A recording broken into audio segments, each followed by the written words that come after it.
My golden child cousin borrowed $17,000 from me to start a business, but actually spent the money traveling and gambling. I took him to court over it, but my whole family sided with him. My cousin recently came to me asking me to lend him $7,000 for a business investment.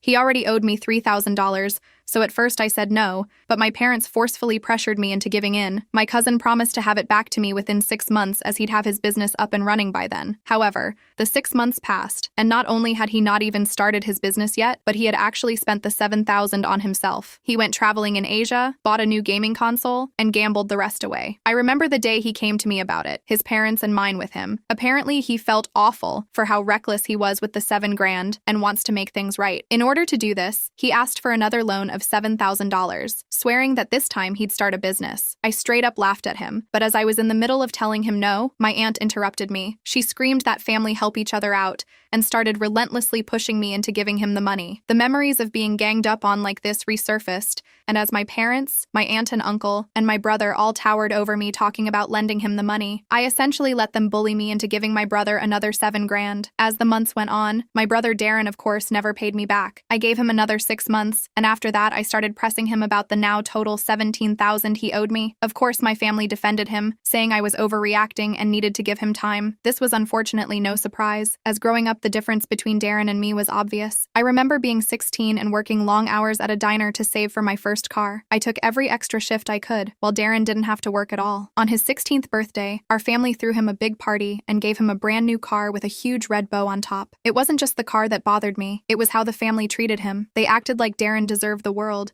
while no one seemed to notice how hard I worked. When I finally saved enough to buy a used car, there was no celebration. It felt like my effort didn't matter. One Thanksgiving, Darren casually mentioned crashing his car while racing with friends. Instead of being upset, my family laughed and brushed it off. My uncle even wrote him a check to cover the repairs. If that had been me, I'd have been grounded for months. It was always like that. When Darren struggled in school, they hired tutors and blamed the teachers. When I had trouble, I was told to figure it out on my own. Darren got everything handed to him, while I had to work for everything I had. The family saw him as special, while I was just expected to manage on my own. My mom told me to be patient. Darren has always come through for the family, and he'll come through for me too. Sure, Darren had helped family members before. He'd paid off my aunt's overdue credit card bill once, and even covered my cousin's rent when she lost her job. Everyone loved to remind me of that as if those small favors made him some sort of hero. But what they conveniently forgot was that Darren never had to worry about his own bills. My uncle had always handled his car payments, and my aunt paid his credit card debt when it got too high. His college tuition, fully covered. He never had the stress of budgeting, of choosing between paying the electric bill or the rent. Of course, he could come through when he didn't have real responsibilities weighing him down. Darren would swoop in and throw a few $100s at someone now and then, but no one had ever given him anything like the $17,000 total I'd loaned him. That was a whole different story. He was always the one offering help, not the one owing it. No one had ever asked him for anything this big, and now that I had, he couldn't handle it. Then there was the confrontation. I gathered up the family and asked Darren for the money in front of everyone. I looked around the room for some form of support when I made my statement, but all I got were blank stares. My father gave me a shrug. Darren, on the other hand, just sat there, looking smug, his hands folded in front of him like he had nothing to answer for. The aunt that he paid the credit card for broke the silence and said that I was overreacting and that family isn't just about money. She said I was causing a rift over something trivial,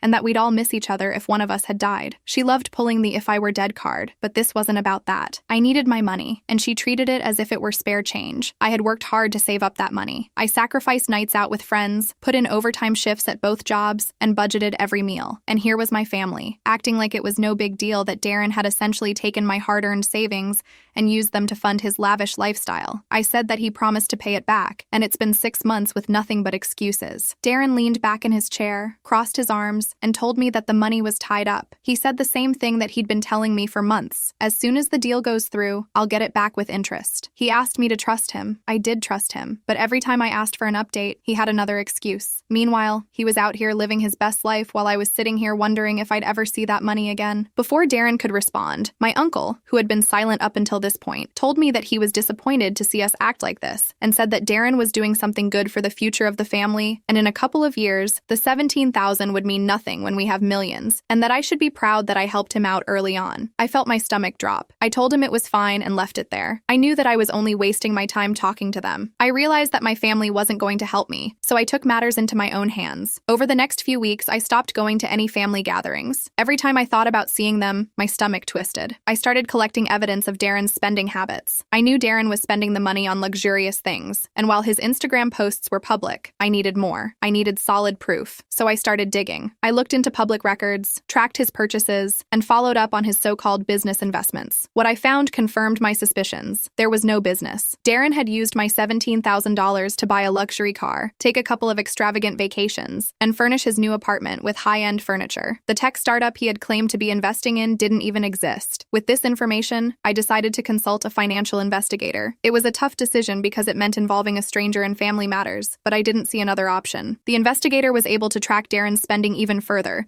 and provided detailed reports that laid out exactly where my money had gone. As I looked at the final report, I felt a strange mix of relief and anger. Relief that I finally had concrete proof. Anger that I had let it get this far. But now, I had something undeniable. My plan was to present to my family to finally get them to see the truth. When I called for another family meeting, I knew it wouldn't be easy. But I thought, maybe with the evidence in hand, they would finally believe me. I was wrong. Sitting around the same dinner table, I presented everything, including the investigator's report, the public records, and screenshots of Darren's lavish spending. I even had a timeline that outlined how, from the day I loaned him the money, Darren had been using it for personal gain. At first, the room was quiet. I expected shock and maybe some apologies for not believing me sooner. But what I got instead was disbelief. My mom said that couldn't be right and that Darren wouldn't do anything like that. Darren tried to play it off. Some of the money went toward business expenses and he spent some of it on himself, but that's just how business works. He explained. He said he had to look successful to be successful. I confronted him again and told him that he took my money under false pretenses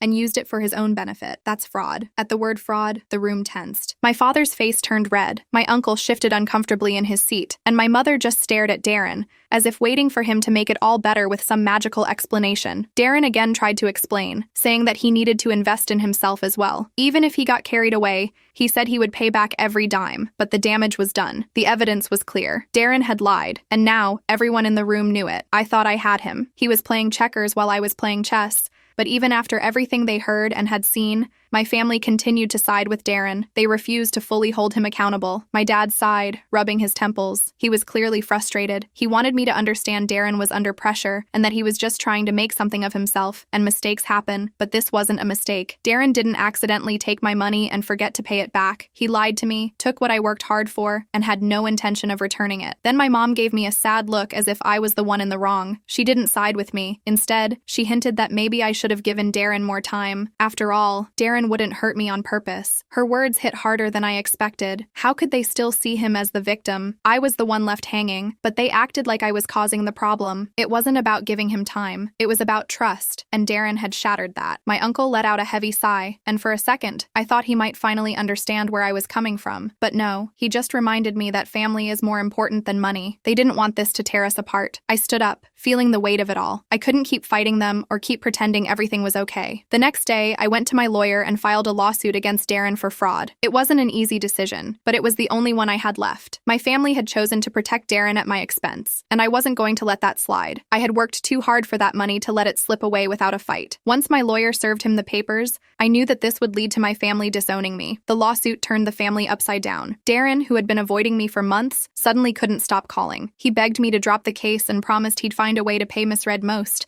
and that betrayal wasn't something I could easily forget. As for Darren, his reputation was in tatters. He is in the works of paying back the money. No one trusted him anymore, so he couldn't pull the rob Paul to pay Peter scheme that he normally conjured up. At least in the end, I got my money for the down payment on my first house, and the interest helped me pay for some new furniture.